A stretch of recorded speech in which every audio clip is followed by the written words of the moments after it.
তো আমার বাড়ির নতুন গার্ডেনের প্রথম লাউ হারভেস্ট করব আজকে। সো এর আগে বেগুন, লাউ পাতা, লাউ ডোগা কথায় আছে, স্বাদের লাউ বানাইলে মুড়ে ডুগডুগি। তো আজকে সেই স্বাদের লাউ পারবো।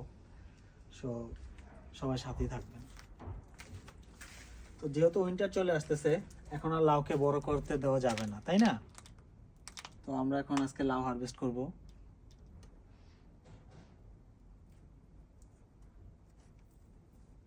কারণ এই যে ডোগা অনেক শক্ত হয়ে গেছে, সম্ভবত লাউ বাড়তি হবে।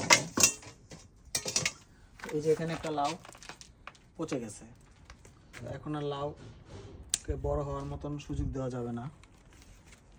এখানেও বড় একটা লাউ আছে, ওটা আমরা নেক্সট উইকে খাবো। আজকে আরও একটা লাউ পারবো। এটাই আমার লাউ বাগান না, আরও আছে সাথে।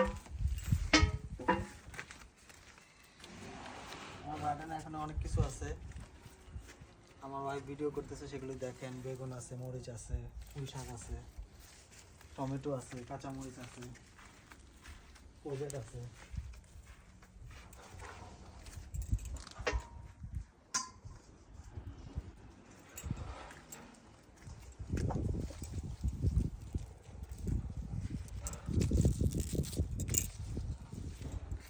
টমেটো গুলো উঠাইতে হবে।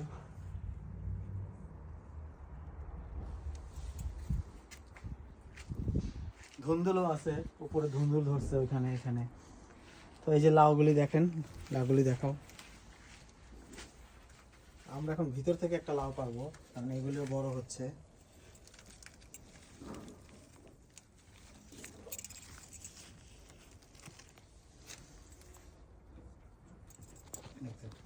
আসো শাক, তুমি উপরে আসো, আমি কেটে নিয়ে আসতেছি।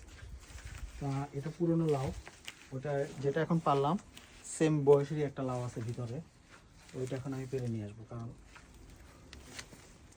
উইন্টার চলে আসতেছে, সামার চলে গেছে।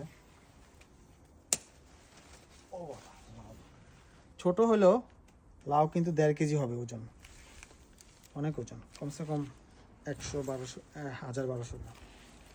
তো আজকে আমরা এই দুইটা লাউ দিয়ে কি চিংড়ি মাছ দিয়ে না, চিংড়ি মাছ দিয়ে আমার বউ রান্না করবে। এই যে দেখাচ্ছি আপনাদের, যাদের গাছে লাউ আছে সবাই এখন লাউ খেয়ে ফেলবেন। এই দেখেন লাউর অবস্থা খারাপ হয়ে যাচ্ছে, কারণ উইন্টার চলে আসতেছে। তো ওই দুইটা আমরা খেয়ে নিব আগামী সপ্তাহের মধ্যেই, বা 2-3-4 দিনের মধ্যেই খেয়ে নিব।